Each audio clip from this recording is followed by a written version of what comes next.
Aloha and mahalo nui loa for tuning in. Welcome back to the Steely Dan 64 project. This is a series of videos where I'm sharing my personal ranking of the 64 songs released by Steely Dan during their classic period, from 1972 to 1980.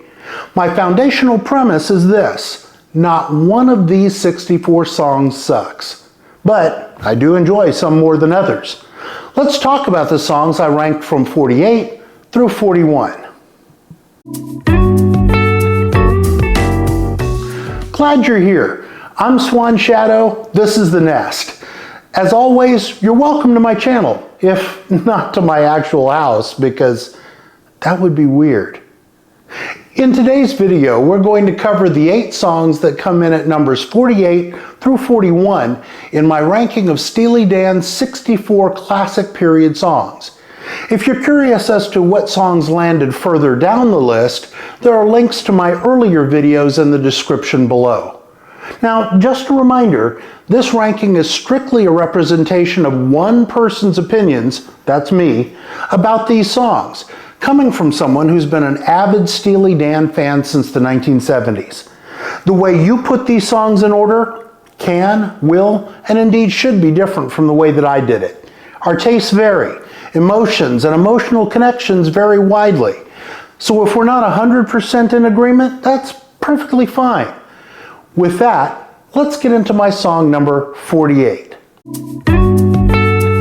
Song number 48 is Glamour Profession, the third track on the 1980 album Gaucho. Speaking as a lifelong basketball fan, go Warriors, go Aces, this song that's partially about a basketball superstar has always sounded to me as though it was written by people who weren't really interested in professional sports or even knew very much about them. Although I have to say, that Jungle Jim Luskatoff reference is pretty choice. Was any basketball star still comparing himself to Jungle Jim in 1980? I'm thinking no. On the other hand, Glamour Profession is also all about that drug life. And I do believe Walter and Donald, Walter in particular, may he rest in peace, knew something about that. As a song, Glamour Profession is just all right. It's as perilously close to slick, late disco-era sheen as Steely Dan ever got. Don't get me wrong, I enjoy me some sweet disco on occasion. Let's have a conversation about Donna Summer sometime. But a Steely Dan disco record is not something I ever asked for. Also, at 7 minutes and 29 seconds, this track runs really, really long.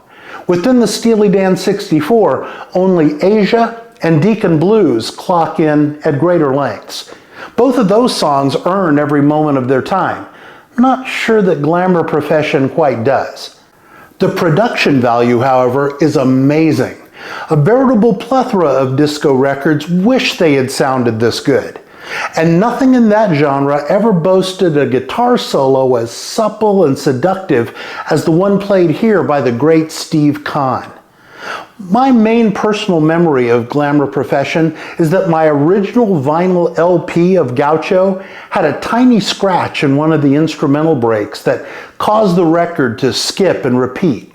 Even now, when I listen to this song, I hear that spot replaying over and over and over again in my head. Song number 47 is I Got the News, the 6th track on Steely Dan's 1977 album Asia. This is the slightest number on what's arguably Steely Dan's finest album. Spoiler alert, we're not going to hit another track from Asia on this list for a good long while, friends. But what makes I Got the News special is that it provides positive proof that Michael McDonald really does make everything better. He's like vocal bacon. The song just bounces along sort of cool and innocuously catchy enough until the bridge kicks in with these soaring Michael McDonald vocals. Not background vocals, but a full-on lead for 2 entire lines. All of a sudden, what's been merely a decent tune up until that point becomes magical for just a few seconds. I spend the rest of the song waiting for Michael McDonald to come back. He never does. We do, however, get a rare and excellent guitar solo by Walter Becker, which kind of makes up for it. Along with that, there's more killer guitar by the always spectacular Larry Carlton. But more of that vocal bacon, please. Song number 46 is Everything You Did, track 8 on Steely Dan's 1976 album, The Royal Scam.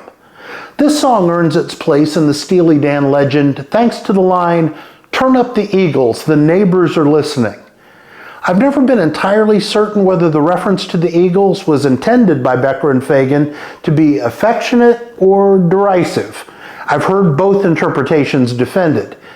I suspect that when Henley, Fry and Company returned the favor the following year in their smash hit Hotel California, the line, "They stab it with their steely knives, but they just can't kill the beast," they probably weren't entirely sure whether to be angry or appreciative either. But that's always been part of the Steely Dan mystique. The lyrics oftentimes can mean whatever you want them to mean.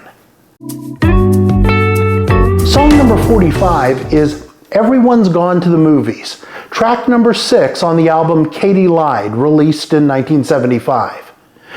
Fagen and Becker never shied away from the seedier elements of modern urban life in their songwriting. That's nowhere more evident than in this sordid little vignette about a man who screens pornographic films in his home for innocent youth to watch.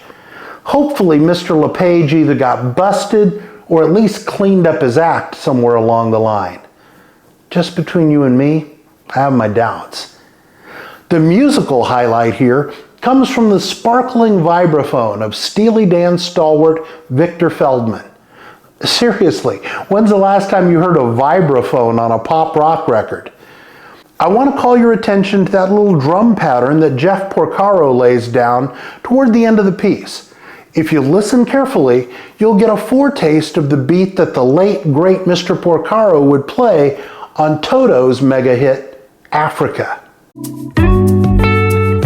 Song number 44 is Monkey in Your Soul, the 11th and concluding track on the 1974 album Pretzel Logic. Steely Dan's unique twist on mid-70s funk, Monkey in Your Soul features some down and dirty riffs by an all-star horn section led by saxophone legend Plaz Johnson, who's best known for his solo on Henry Mancini's theme from The Pink Panther. As the final track on Pretzel Logic, this song marks the end of the ride for the original band version of Steely Dan. Although Jim Hodder was still officially the group's drummer, he doesn't play a single lick on this album.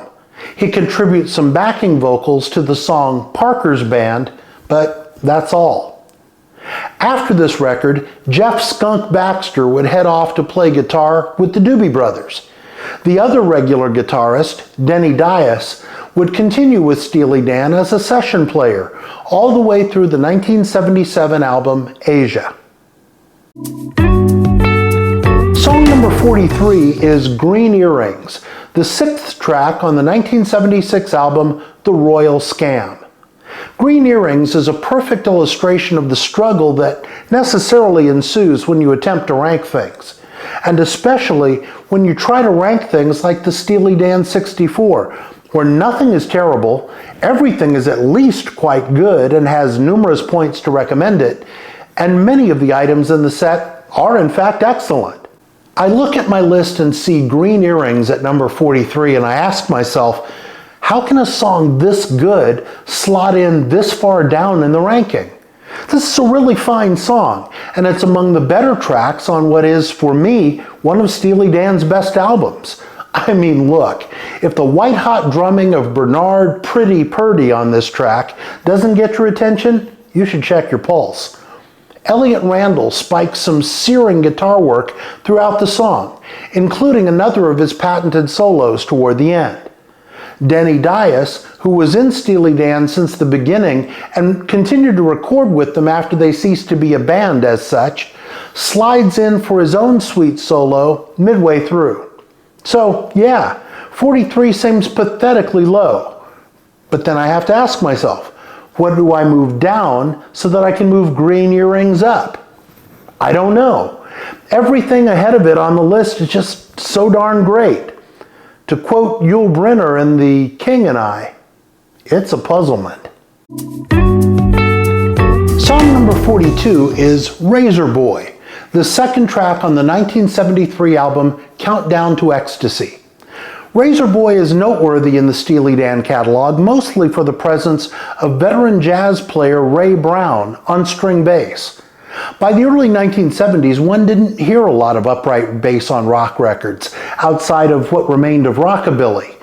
But Brown is the perfect fit on this jazzy number that hinted at the musical direction Becker and Fagen would fully embrace by the time of Asia.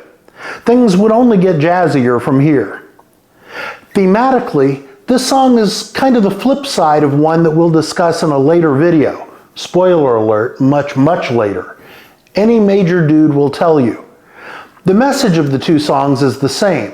Don't let the trivial things of material life become your sole focus and weigh you down. Any Major Dude presents the positive side of that message. Razor Boy gives us the same lesson, but from a darker perspective. I still wish the Razor Boy would just keep his grubby mitts off my stuff. Our last song for this round, song number 41 in our ranking, is Your Gold Teeth 2, the seventh track on Steely Dan's 1975 album Katy Lied. Speaking of jazzy, Donald and Walter's predilection for the genre is writ large all over this one. I've never quite understood why this song is labeled as a sequel to Your Gold Teeth from the band's second album. Aside from the lone repeated lyrical hook, the two tracks could hardly be more different. But that's Becker and Fagen for you. Denny Dias, who might just be the real unsung hero of Steely Dan's classic period, delivers yet again with a simmering, shimmering guitar solo. Mama, there goes that man. Another round bites the dust. These are the songs I've ranked 48 through 41 in the Steely Dan 64. In our next episode, we'll begin at song number 40 and work our way up to number 33. You'll find a link to that video in the description below when the episode is good to go. As always, if you dig what we're doing here, do me a solid and tap that thumbs up to like this video. And since you're tapping anyway, tap that subscribe button so you'll be sure to see all of our future content. Thank you, thank you, thank you. Until next time, be well and stay steely. And oh yeah, is there gas in the car? Yes, there's gas in the car.